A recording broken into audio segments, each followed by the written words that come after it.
오늘 우리에게 주시는 하나님의 말씀은 사도행전 6장 1절로 7절까지의 말씀입니다. 사도행전 6장 1절로 7절까지의 말씀을 봉독하겠습니다. 그때의 제자가 더 많아졌는데 헬라파 유대인들이 자기의 과부들이 매일의 구제에 빠짐으로 히브리파 사람을 원망하니 12사도가 모든 제자를 불러 이르되 우리가 하나님의 말씀을 제쳐놓고 접대를 일삼는 것이 마땅하지 아니하니 형제들아 너희 가운데서 성령과 지혜가 충만하여 칭찬받는 사람 7을 택하라. 우리가 이 일을 그들에게 맡기고 우리는 오로지 기도하는 일과 말씀 사역에 힘쓰리라 하니 온 무리가 이 말을 기뻐하여 믿음과 성령이 충만한 사람 스데반과 또 빌립과 프로고로와 니가노르와 디몬과 바메나와 유대교에 입교했던 안디옥 사람 니골라를 택하여 사도들 앞에 세우니 사도들이 기도하고 그들에게 안수하니라.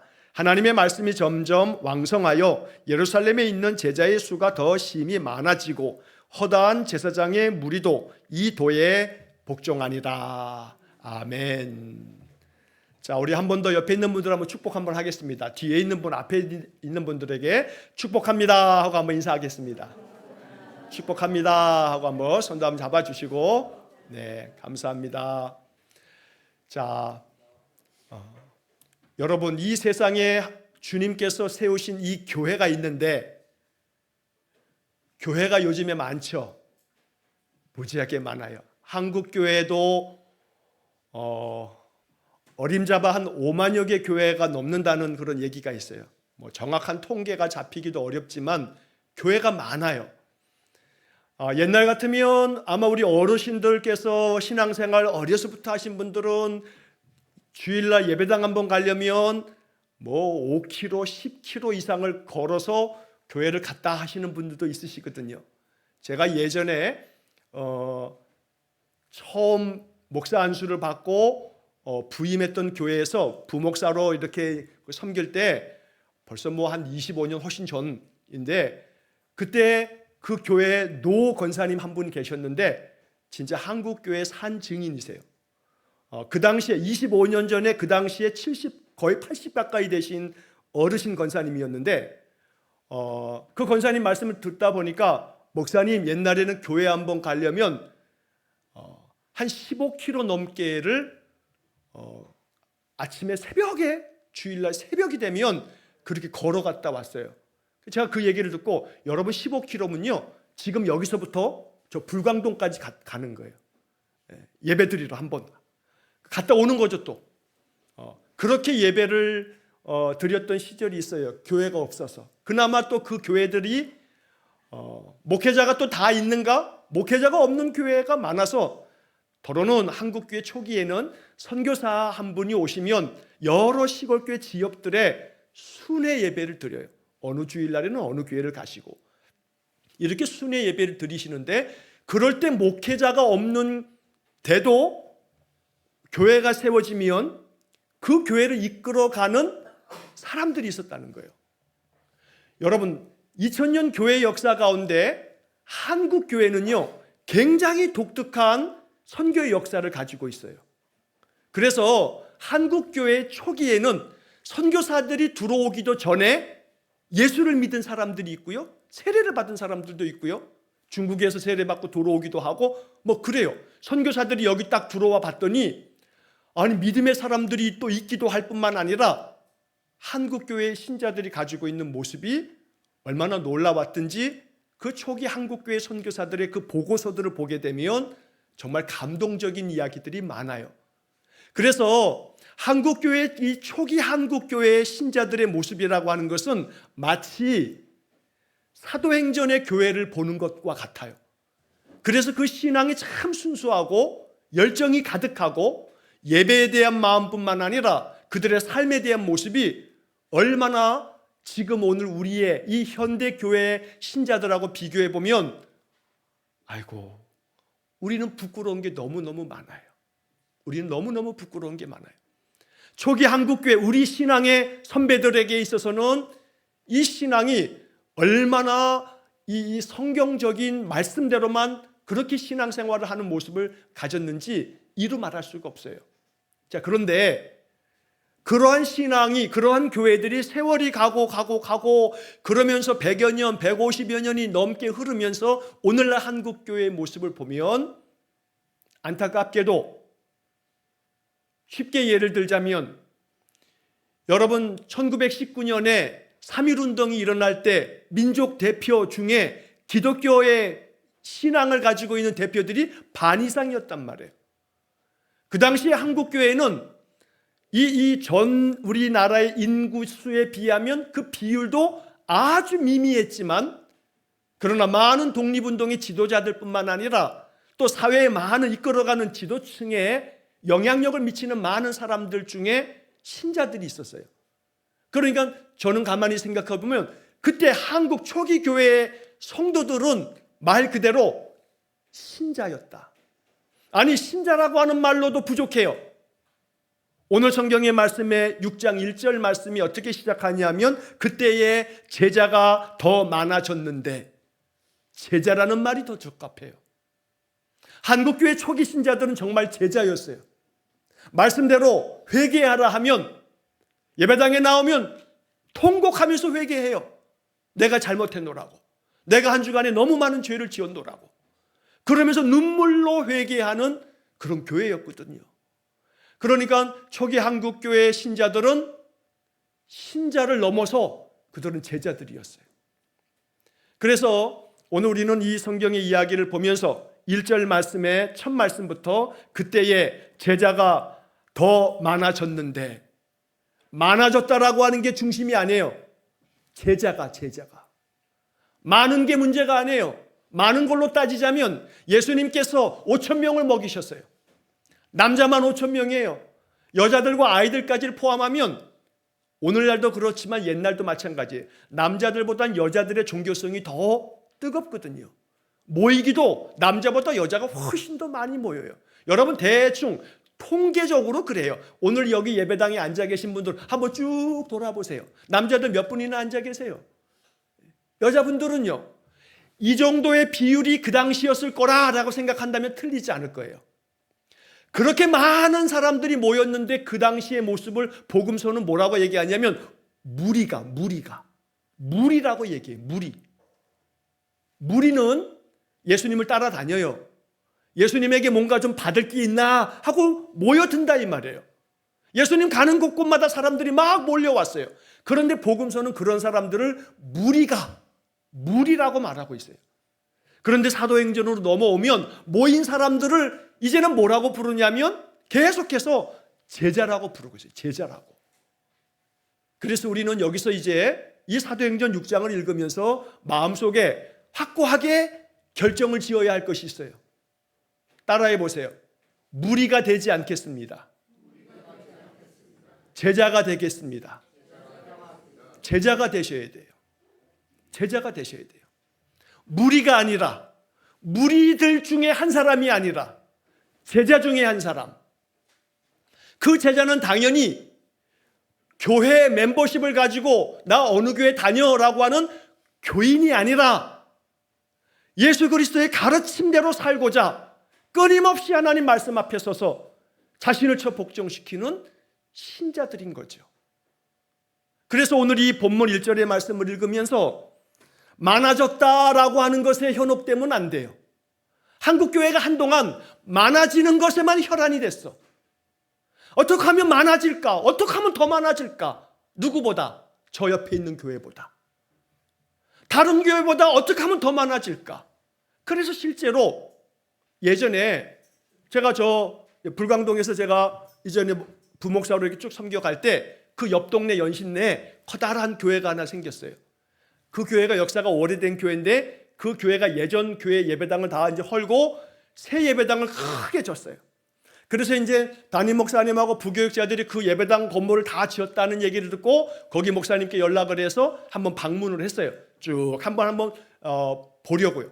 자, 갔더니 거기 담임 목사님이 우리를 다 이렇게 안내를 하시고 담임 목사님 방에 가서 차를 이렇게 대접하시면서 그 목사님이 입이 귀에 걸렸어요. 그러면서 하는 말이 뭐라 하냐면 우리 목사님들한테 목사님 예배당이 전도합디다. 예배당이 전도합디다. 여러분 이 얘기 뭔 말인지 아시겠죠?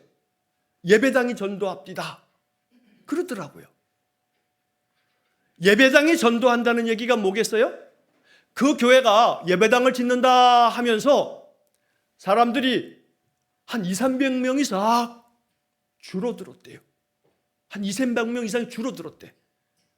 그런데 예배당을 다 짓고 한 2~3년 만에 예배당을 다 짓고 나니까 200~300이 아니라 400~500, 500~600 이상이 예배당에 나오더래.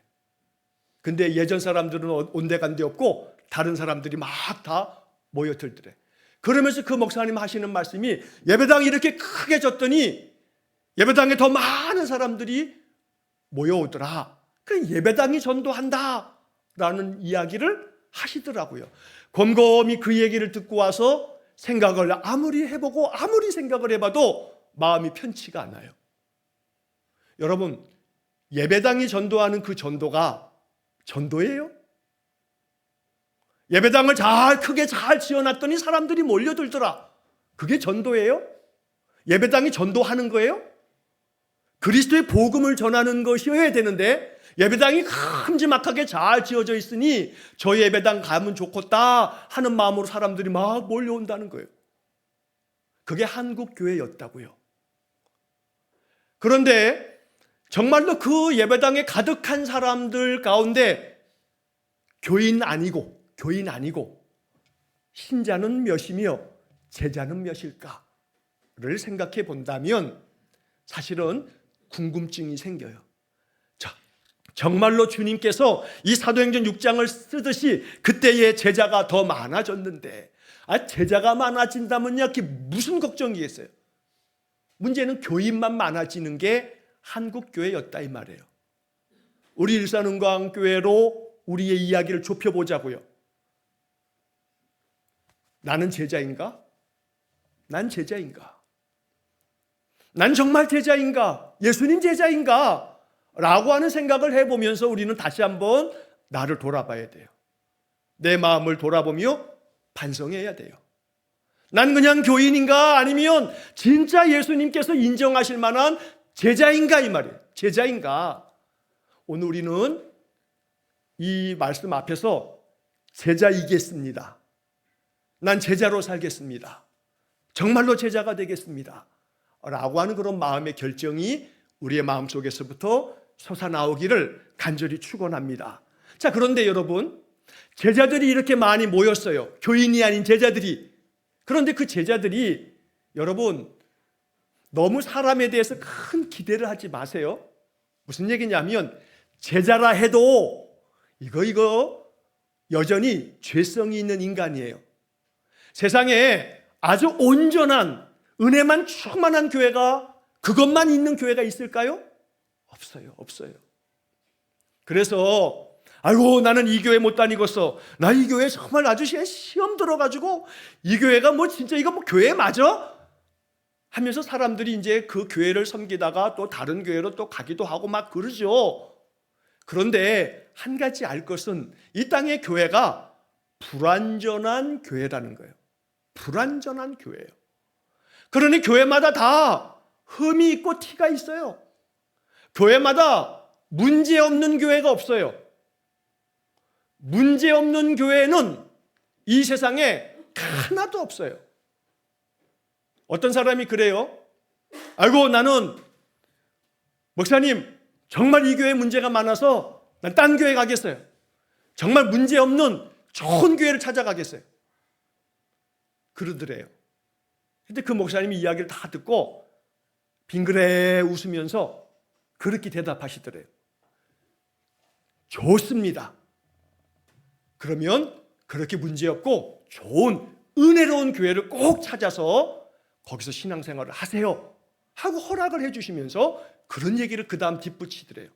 뭐라고 덧붙이냐면 그리고 혹시 그런 교회를 찾거든 나한테 꼭 알려주세요.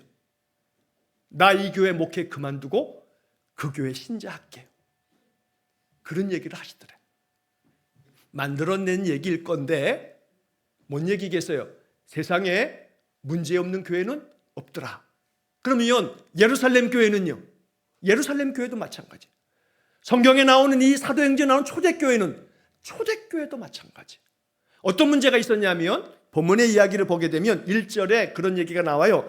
헬라파 유대인들이 자기의 과부들이 매일의 구제에 빠짐으로 히브리파 사람을 원망하니, 원망이 생겼어요. 교회 안에 원망이 생겼어요. 무슨 원망이 생겼냐면 헬라파 유대인들이, 이 말은 뭐냐면 헬라인 출신인데 이 유대인들 중에서요, 그 옛날에 북이스라엘이 망할 때, 아수르에 의해서 망할 때, 또 남유다가 바벨론에 망할 때, 그때 다 포로로 잡혀간 사람들이 많거든요. 그 포로로 잡혀간 다음에 나중에 돌아온 사람도 있지만 안 돌아온 사람도 있단 말이에요. 예를 들면 우리가 에스더가 페르시아의 왕비가 됐는데, 그런데 그 당시에 페르시아에 그 앞에 바벨론이 망하고 난 다음에 다 많이 돌아왔죠. 안 돌아온 사람도 있었던 거예요, 페르시아에. 이런 것처럼 그렇게 고국의 땅으로 돌아오지 않았던 유대인들이 그 이역만리 타국에서 살면서 자손들을 낳고 세월이 흐른데 그 사람들은 여전히 유대인이지만 이제는 헬라 제국 시대에 헬라 말 쓰고 완전히 헬라인이 돼버린 거예요. 그러나 피는 뭐예요? 유대인이죠. 이 사람들이 다시 고국 땅으로 돌아왔어요. 쉽게 말하면 재미교포가 미국 땅에서 한 세대, 두 세대, 다 한 세 세대가 지나고 난 다음에 그들이 나는 한국 사람이야 하고 한국에 돌아왔단 말이에요. 그래서 이제 교회 안에서 공동체를 이루는 거예요. 예루살렘 교회가 그랬어요. 그런데 헬라인 출신인 유대인들이 딱 보았더니 교회 안에서 히브리파 출신 유대인들, 이 가나안 땅에서 계속 그냥 살았던 그 유대인들이 구제를 하는데 과부들, 연세 많은 이 과부들이 살 길이 없거든요.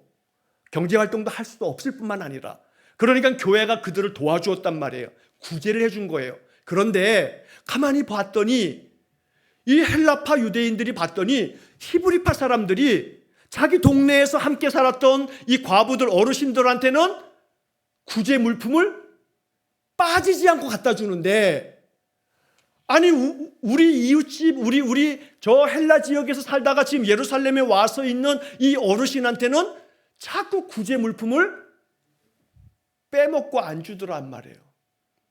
근데 가만히 봤더니 좀 의도적인 것 같기도 하고, 이거 참 못됐단 말이에요. 그러니까 마음속에 무슨 생각이 드냐면 원망하는 마음이 생기는 거예요.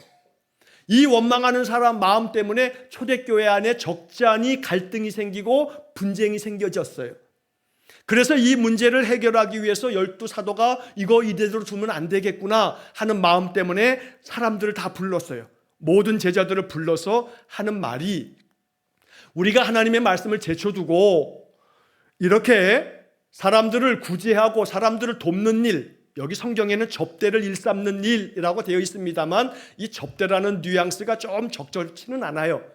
사람들을 돕고 구제하는 이러한 일들을 살피는 것에 이것만 우리가 하다 보니 우리가 실수도 많고 자꾸 잘못되고 오해를 사게 되고, 그러니 이러한 일들은 우리가 좀 하지 않고 오직 성경 안에서 우리가 기도하고 말씀을 전하는 일에만, 그런 일에만 전념할 테니 당신들 중에 사람들을 세워서 성령과 지혜가 충만한 칭찬받는 사람들을 세워서 이 일들을 맡기도록 합시다. 이렇게 하면서 7명의 사람들을 뽑아서 그들에게 집사로 안수하면서 이제 이 예루살렘 교회가 이 문제를 해결하는 장면이 오늘 본문의 이야기입니다. 자, 이 이야기를 읽으면서 우리는 몇 가지 이러한 묵상을 하게 됩니다. 교회 안에 여러 가지 많은 원망이 생기고 또 갈등이 생기고 분쟁이 생길 만큼 교회는 사실은 완전한 교회가 세상에 없다.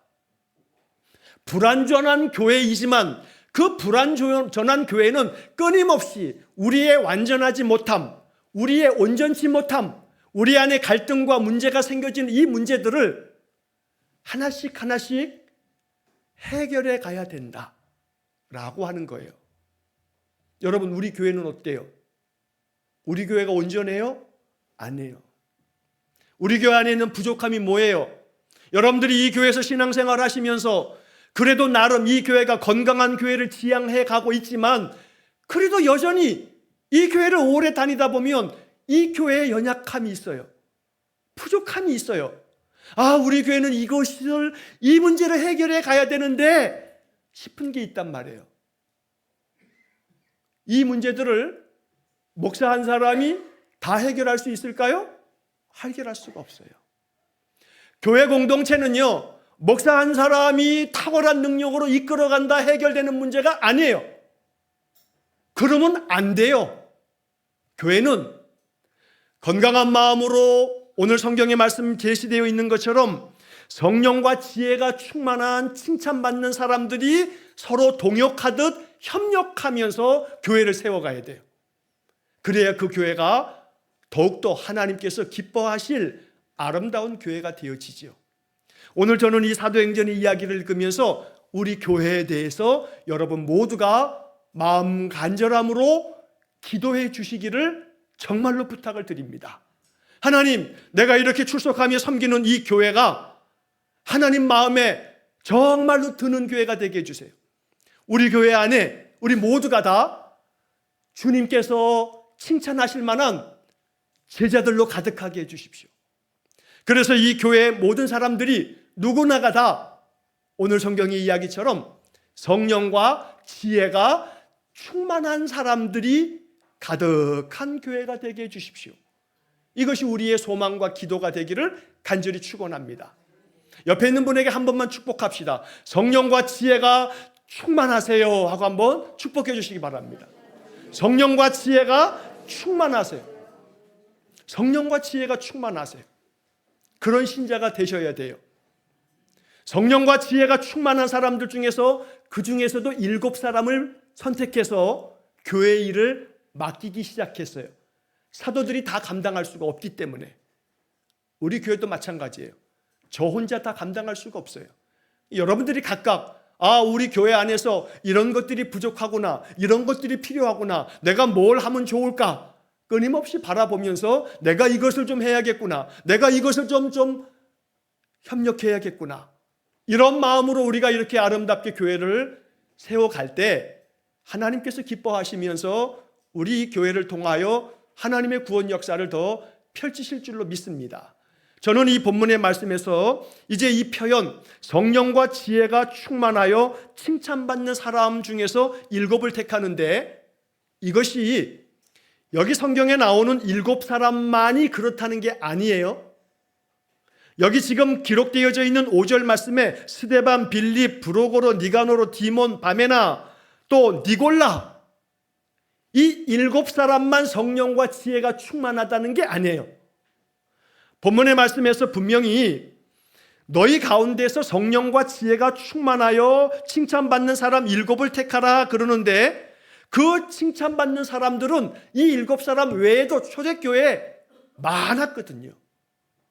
우리는 성령과 지혜가 충만한 사람이라는 이 한 구절을 이번 한 주간 동안에 마음에 품고 여러분 우리 기도하면서 이 한 주를 보내시자고요. 성령 충만한 사람, 지혜가 충만한 사람. 헬라어 문법 중에 영어로 말하면 and가 있죠. and, 그리고. 그런데 그 그리고라고 하는 이 헬라어가 카이라고 하는 단어인데 헬라어 문법 중에 어떤 게 있냐면 동격의 카이라고 하는 게 있어요. 헬라어를 공부하다 보면 그 문법을 배울 때 동격의 카이라고 하는 걸 배우거든요. 그게 뭐냐면 영어로 말하면 and, 앞에 있는 거 그리고 뒤에 있는 거. 그랬을 때 이 동격의 카이라고 하는 용법으로 이 부분을 해석하자면 앞에 있는 것과 뒤에 있는 것이 동격이다, 같다 라고 해석하는 해석의 문법이 있어요.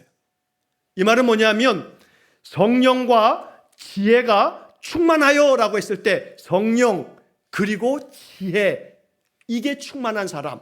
그러면 성령과 지혜가 중간에 카이, 영어로 하면 and라고 하는 것으로 이렇게 딱 문장을 만들었는데 이러한 문장들은 자주 동격의 카이, 앞에 것과 뒤에 거가 동격의 의미를 갖는다. 이렇게 해석하는 해석법이 있다 이 말이에요. 다시 말하면 성령이 충만한 사람은 한때 한국 교회가 그저 랄랄라를 하라고 마치 반강요하듯이 랄랄라 방언도 방언이라 그러면서 계속 랄랄라만 계속 외치게 만드는 우스꽝스러운 일들이 한국 교회에 많았어요. 그걸 성령 충만하다고, 그걸 방언을 받았다고. 어쩌면 여기 앉아 계신 분들 중에서 그런 경험과 그런 것들을 목격한 분들도 있으실지 몰라요. 성령의 충만함을 그렇게 랄랄라만 해, 랄랄라 하라고 하면서 강사들이 막 그렇게 등을 두들겨 대면서 시켰던 적이 있어요, 한국 교회가. 이건 정말로 넌센스예요. 성령을 충만하게 받으면 우리 안에 아름답게 나타나는 증거 중에 하나는 뭐가 충만해져요? 지혜가 충만해져요. 지혜가 충만해져요. 그러므로 성령 충만한 사람은 곧 지혜가 충만한 사람이에요. 이 지혜는 세상에 많은 지식을 쌓아서 만들어지는 그 알량한 아는 지식이 아니에요. 이거 하늘 지혜가 충만해져서 그 지혜로움은 헛똑똑이 있죠. 헛똑똑이. 누구 보고 헛똑똑이라 그래요? 아는 건 무지하게 많어. 진짜 많어. 근데 얼마나 아는 것 가지고 잘난 척을 해대며 자기가 모든 거 다 한 것처럼 공치사를 해대며 그러면서 언제나 사람들에게는 그냥 뭘 그런 것도 못하냐고 핀잔 주면서 상처를 주고 모든 세상 것은 자기가 다 아는 것처럼 그렇게 위세를 떨지만 그 사람이야말로 정말 헛똑똑이죠. 참된 지혜는, 성경의 진짜 지혜는, 우리가 지혜서라고 익히 알고 있는 잠언은 뭐가 지혜라고 그래요? 여호와를 경외하는 게 지혜의 근본이고 그 지혜로움은 우리 안에 교만은 패망의 선봉이고 지혜는 겸손함을 통해서 만들어진다는 많은 가르침들을 성경에서 보죠. 그러니까 성령이 충만한 사람은요, 지혜가 충만해서 인생의 많은 부분에 있어서 어떤 상황에서도 하나님이 주신 분별력을 가지고 자신의 인생의 삶을 얼마나 아름답게 잘 감당해 가는지 몰라요. 그러면서 동시에 이 사람은 자기 자신을 낮추며 바울이 로마서에서 말한 것처럼 자기 자신보다는 다른 사람을 더 귀히 여길 줄 아는, 그래서 사람들을 존중히 여기는 마음으로 이 사람에게서는 바울이 말한 것처럼 예수 향기가 풍겨난단 말이에요. 이 사람이 성령 충만한 사람이에요. 예수 향기가 풍겨나는 사람. 오늘 우리 일산광교회 성도들이 제자 되기를 원하는데 어떤 제자요? 성령과 지혜가 충만한 제자요. 그래서 예수 향기가 풍겨나는 그런 제자 말이에요. 말에서 향기가 나와야 돼요. 말에서. 말 한마디 하면 그 말에서 향기가 느껴져야 돼. 말에서 향기가 느껴져야 돼요. 도끼로 향나무를 찍었더니 그 향나무가 깨졌는데, 다 베어졌는데 이 향나무는 도끼에 의해서 자기가 찍혀서 꺾여지고 깨어지면서도 도끼한테 향을 전달해 주더래요. 그 도끼에 향이 묻어나온단 말이에요. 예수 그리스도인들이, 예수 믿는 사람들이 정말로 우리 안에 예수 향기가 가득할 때 이 사람을 일컬어 뭐라 할 수 있냐면 성령과 지혜가 충만한 사람이다. 예수 향기가 우리 안에서 풍겨나기를 축복합니다. 뭘 통해서요? 내 입에서 나오는 말을 통해서. 말을 통해서. 그래서 성령 충만한 사람을 딱 알 수 있는 방법은요, 그 사람하고 말해보면 알아. 그 사람의 말이 향기로운 말이야. 근데 말만 하면 그냥 부정적이고 맨날 불평하는 말에 그냥 시비조로 늘 말하면서 툭툭 던지는 말이 사람의 마음을 그냥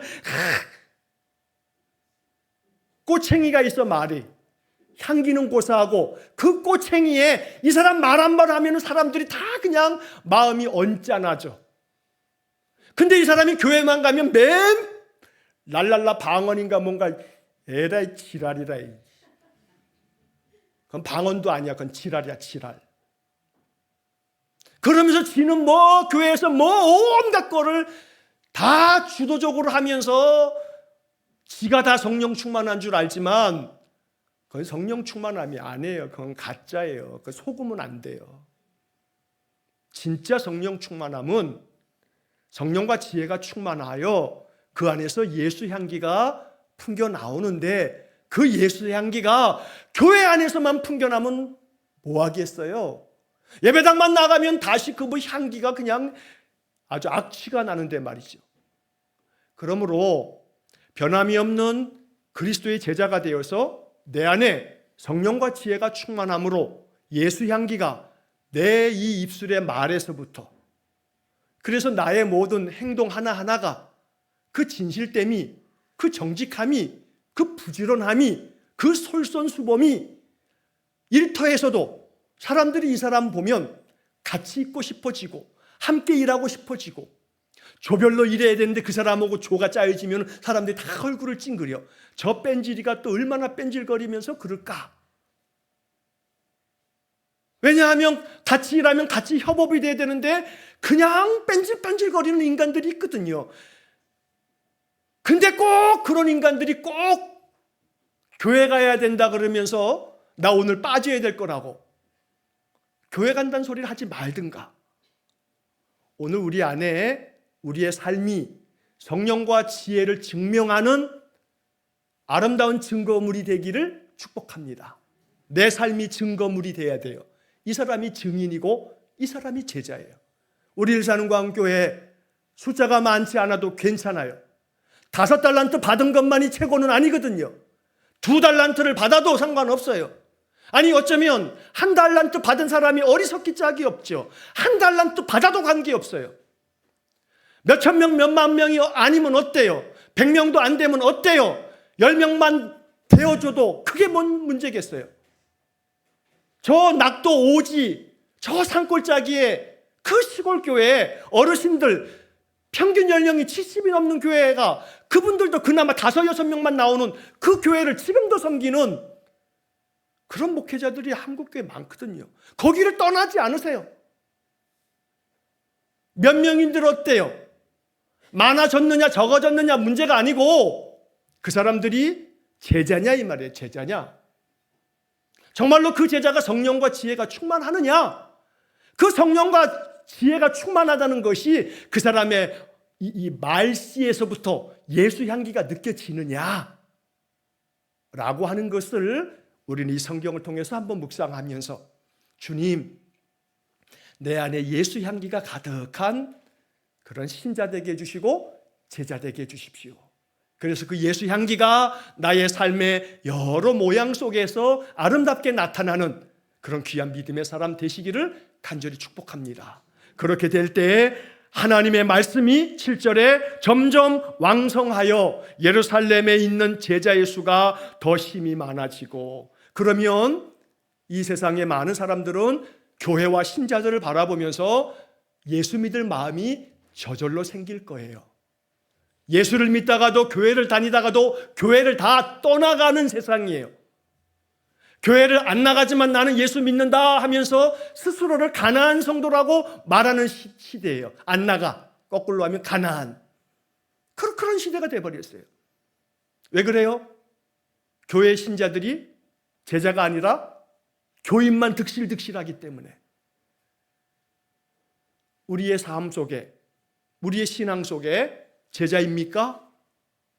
나 자신에게 물으면서 언제나 성령과 지혜가 충만하여 내 삶 속에서, 나의 성품에서, 인품에서 그 향기가 아름답게 풍겨나는 좋은 신자, 좋은 제자가 되어서, 그래서 정말로 우리 일산흥광교회가 그런 향기를 주변에 늘 풍겨서 우리로 인해서 예배당이 전도하는 교회가 아닌 우리의 삶이 증거가 돼서 우리의 모습 때문에 당신이 나가는 교회 한번 가보고 싶은데 하는 사람들이 생겨지기를 주의 이름으로 간절히 축원합니다. 여러분, 교회 옆에 이 앞에 지금 요즘에 뭐 하고 있어요? 막 담벼락 높이 세워놓고 있죠. 뭐가 들어서요? 이제 막 건물들이 들었을 거예요. 아파트들이 막 들어설 거예요. 사람들이 이 풍동 지역에 이제 많은 인구들이 유입될 거예요. 인구들이 많이 유입될 거예요. 한 3, 4년, 4, 5년 지나고 나면요. 그 사람들 중에서 본 교회를 계속 다닐 사람들이 많겠지요, 물론. 그러나 또한 동시에 교회를 찾는 사람들도 또 있을지 몰라요. 그런데 예배당 건물 보고 가는 사람들은 그냥 가면 돼요. 그 사람들은 예배당 건물 보고 가는 사람들이니까 굳이 그거 뭐 관계없어요. 그러나 정말 믿음을 찾는 사람들이, 정말로 하나님 앞에서 믿음의 삶을 온전히 갖고자 하는 그런 사람들이 너무 멀리 이사를 와서 이제 교회를 다시 새롭게 정해야겠는데, 그럴 때에는 교회를 방문하다가 우리 일산흥광교회를 와 봤더니 사람들의, 성도들의 그 신앙의 삶의 모습들이 그저 뭔가 느껴지는 느낌이 뭔가 남다른 사람들이 있구나 하는 마음이 되어진다면 얼마나 감사하겠어요? 그러므로 이 예루살렘 교회가 보여줬던 갈등도 있지만, 원망도 있지만, 불완전한 가운데서도 끊임없이 자신들을 고쳐가려고 하는 모습, 자신들을 바꾸어 가려고 하는 모습, 우리 교회의 모습이어야 되겠고, 성령과 지혜가 충만한 제자들이 우리 모두가 되어서 이 교회가 하나님께서 아름답게 사용하시는 좋은 교회, 건강한 교회가 되어지도록 우리 모두가 아름답게 헌신하며 그러한 신앙의 길 걸어갈 수 있기를 주의 이름으로 간절히 축원합니다. 기도하겠습니다. 자비로우신 하나님, 말씀을 묵상할 때 그 말씀들이 우리 심령 가운데 깨달음이 되고 은혜가 되고, 이 말씀 앞에 나는 어찌할까? 이 말씀 앞에 나의 신앙은 어찌 되어야 하나? 다시 깊이 생각하면서 주의 음성 듣게 해 주옵소서. 성령과 지혜가 충만한 사람들이 있는 교회, 우리 일산흥광교회 되기 원합니다. 단순히 교회를 출석하는 교인이 아닌 예수 그리스도를 진실로 믿는 제자들이 가득한 교회 되기를 원합니다. 그리하여 예수 향기가 우리의 삶을 통해서 우리 주변에 내 가까운 사람들에게 이 향기가 전하여짐으로 늘 우리 성도들로 인하여 하나님의 나라가 이 땅에 확장되는 귀한 복을 내려 주옵소서. 이번 한 주간의 모든 삶을 주님께 의탁합니다. 언제 어디에서 무엇을 하든지 나는 그리스도의 신실한 제자임을 잊지 아니하여 그 믿음 가지고 우리의 삶이 하나님께 영광되도록 이 한 주간도 우리의 인생 가운데 함께 주옵소서. 예수님 이름으로 기도하옵나이다. 아멘. 우리 구주 예수 그리스도의 은혜와 하나님 아버지의 극진하신 사랑과 성령의 교통하심이, 성령과 지혜가 충만한 사람이 되어 우리 주님께로부터 너는 내 제자다 인정받는 아름다운 믿음의 사람 되기를 간절히 소원하며 기도하는 머리 숙인 귀한 성도들 위해와 저들 가정과 온 가족들 위해와 주의 몸된 교회와 이 나라 이 민족 위해와 우리가 파송한 이정수 목사님과 김정현 선교사님, 또 사랑하는 두 딸 우리 애실이와 은실이와 저들이 사역하는 삿포로 국제 그리스도 교회 위에, 또 세상 열방 가운데 영원토록 함께 하시길 축원하옵나이다. 아멘.